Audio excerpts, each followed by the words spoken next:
How do you start standing up for yourself? I see this consistently. A lot of men struggle with this, and it makes sense. We live in a world where we want to please other people.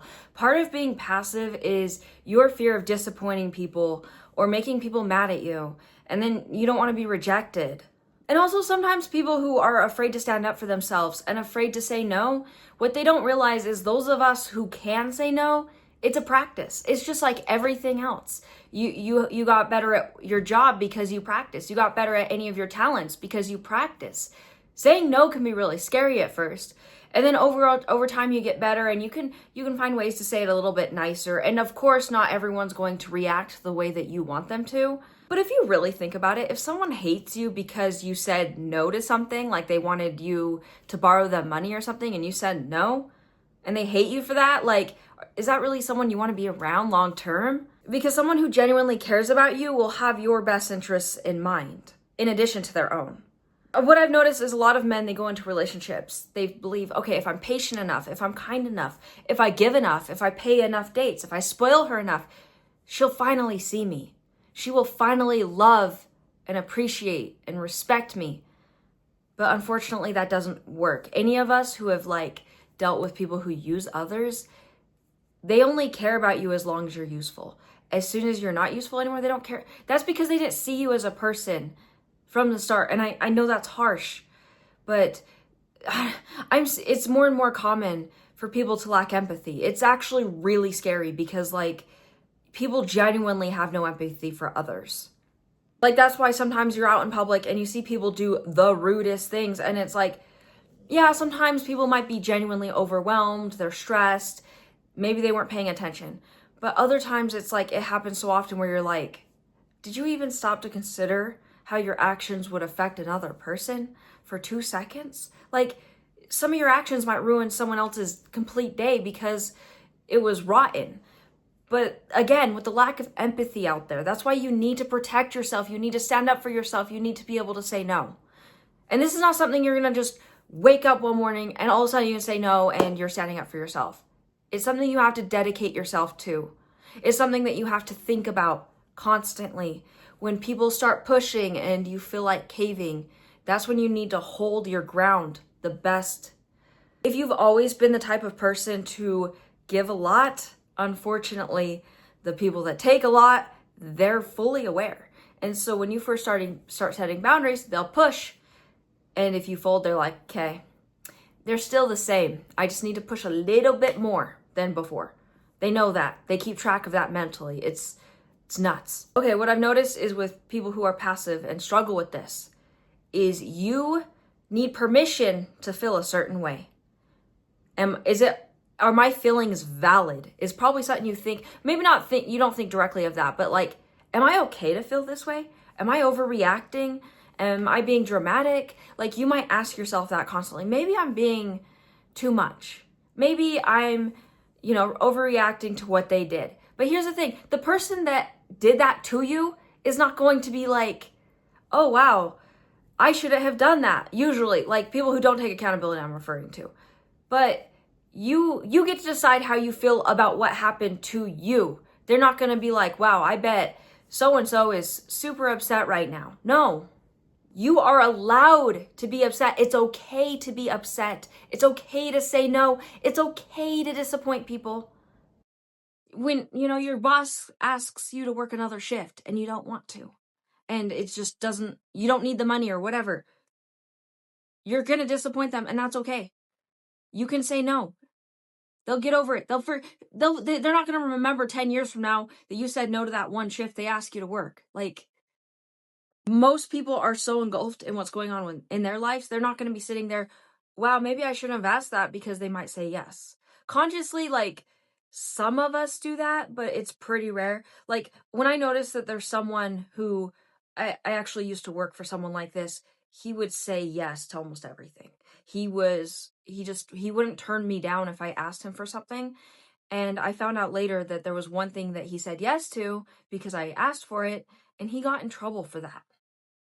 And I felt so bad. I'm okay. So I mentally started keeping kind of keeping score, not in a way to hurt him, but I kept score in a way to like, okay, I need to make sure I reciprocate with this guy because he's super kind and caring and he will take care of me, but I need to also make sure I take care of him. And unfortunately, that mindset is not common. Most people don't do stuff like that. You can give someone the entire world and they'll give you nothing in return if you aren't careful. That's why you almost have to demand people reciprocate. Or I love Matthew Hussey. He coaches a lot of women for dating. This is one take that I absolutely love of his. He says, invest, then test. So you give a little bit, you see if they reciprocate. And this doesn't necessarily mean it's the exact same thing. Like they may reciprocate differently than you. Maybe you pay for a couple dates and then she bakes you some banana bread or something.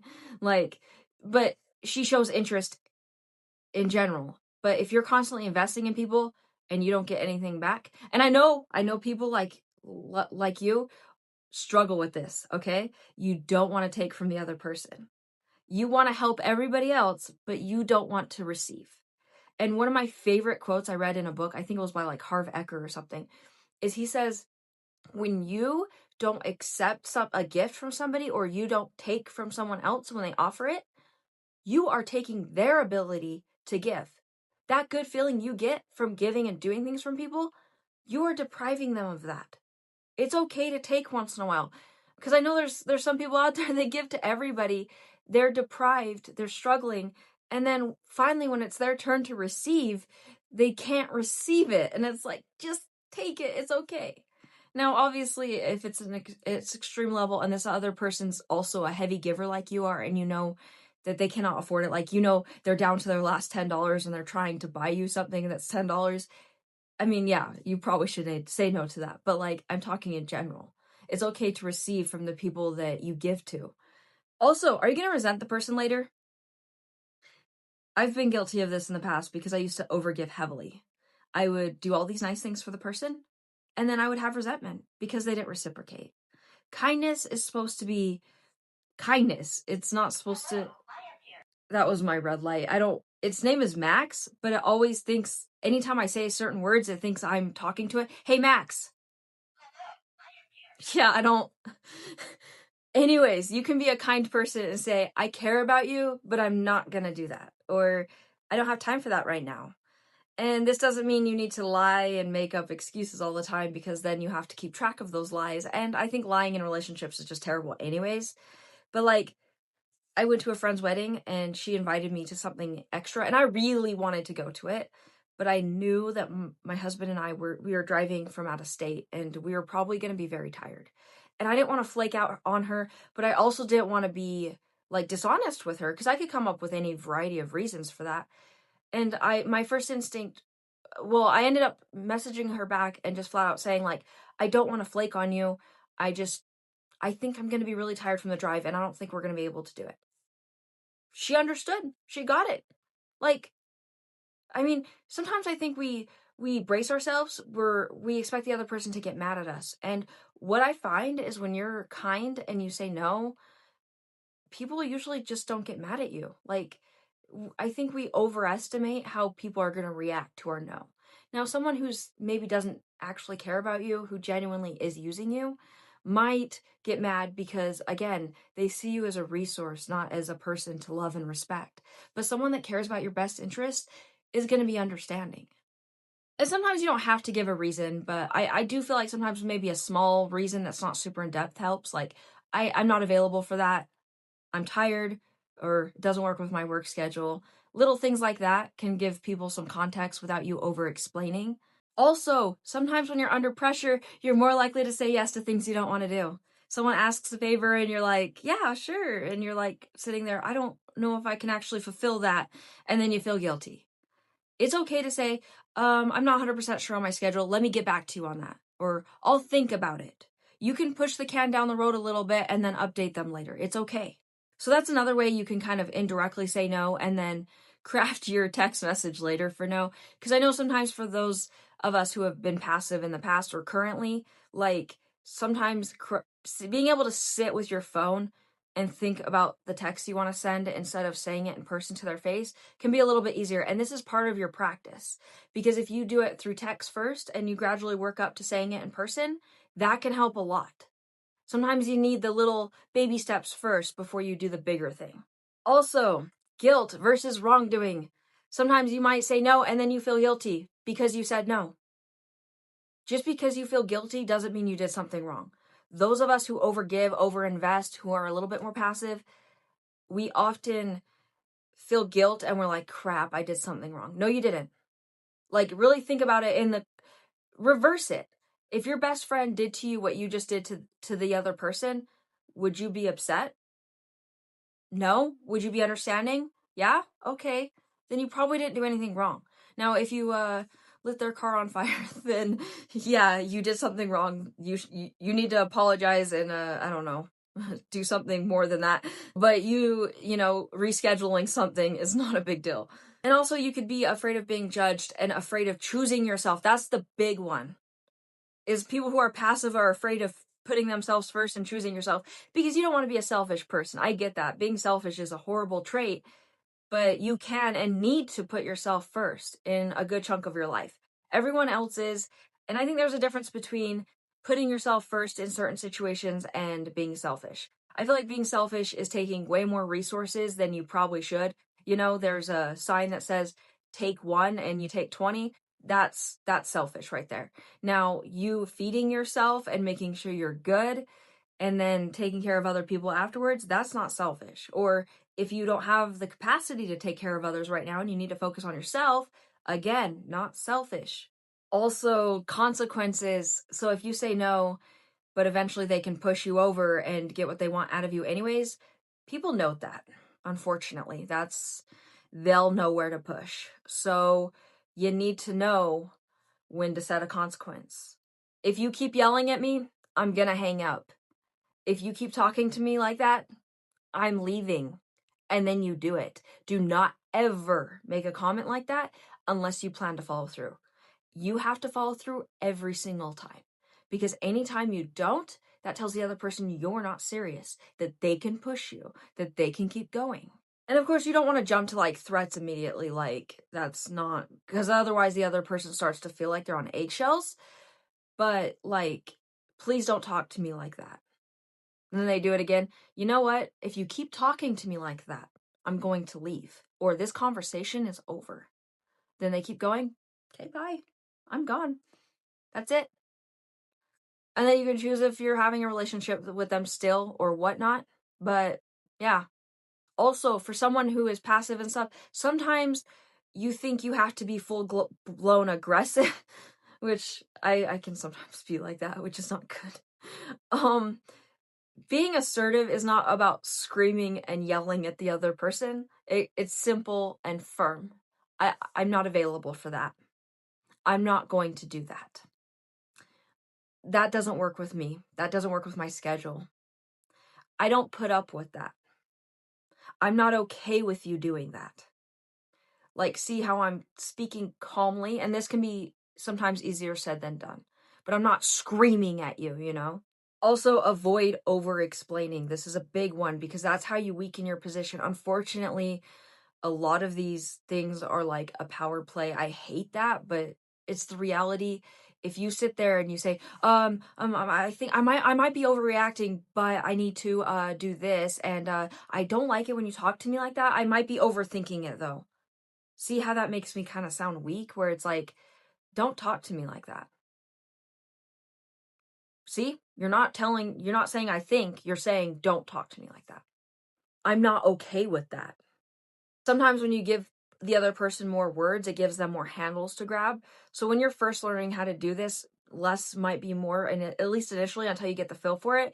And then you can start adding in more words or give more context if you feel like it's needed. And again, you might have moments where you feel like you're being rude, but you're not. This is for yourself. You need to protect yourself. And expect from the toxic people out there, they'll try to manipulate you when you try to set boundaries. Oh, you don't care about me anymore? Or, oh, I see how it is. You've changed. Or you're overreacting. See how they try to downplay what you said? And you could simply say something like, that's not what I said. You don't have to agree with me, but my decision still stands. After everything I've done for you, I appreciate what you've done for me, but I'm still not up for this. And sometimes those accusations are bait and you can just flat out ignore them. Also, what I kind of find funny about some of these things that they'll accuse you of is oftentimes that same person, if the roles were reversed, they wouldn't do the same for you. So, okay, what gives you the right to say that? Those types of things really piss me off. Also, you don't need to negotiate with people that want to stomp on your boundaries. If your boundary is reasonable, there is no reason why they can't do their best to, follow it. And this doesn't mean they're going to be perfect human beings that do everything that you say, but like within reason. If you say, don't yell at me, and they're screaming at you, or maybe they haven't yelled at you in a long time and maybe they slipped one time and then they, stopped themselves, maybe apologized, took a breather and then came back. That's a difference where they're actively trying to respect your boundaries. But you shouldn't have to sit there with a 5-hour PowerPoint explaining why your boundary matters. People should genuinely care about you enough to hear you out and try to understand you. Also, one way to practice is kind of try to purposely disappoint people. Not in a cruel game playing way. We don't want to do that. But if someone gets your order wrong, politely say something. Oh, I ordered the potatoes. Can you fix this? I was actually really scared doing this at a restaurant probably last year. Is I opened my silverware and the fork was really dirty and I was sitting there horrified. I'm like, I do not want to eat off this. This is disgusting. And it wasn't something I could wipe the napkin with. It was bad. And I was like, okay, I need to say something. And the waitress comes over and I simply was just like, can I get a new set of silverware, please? And she could see that the fork was dirty.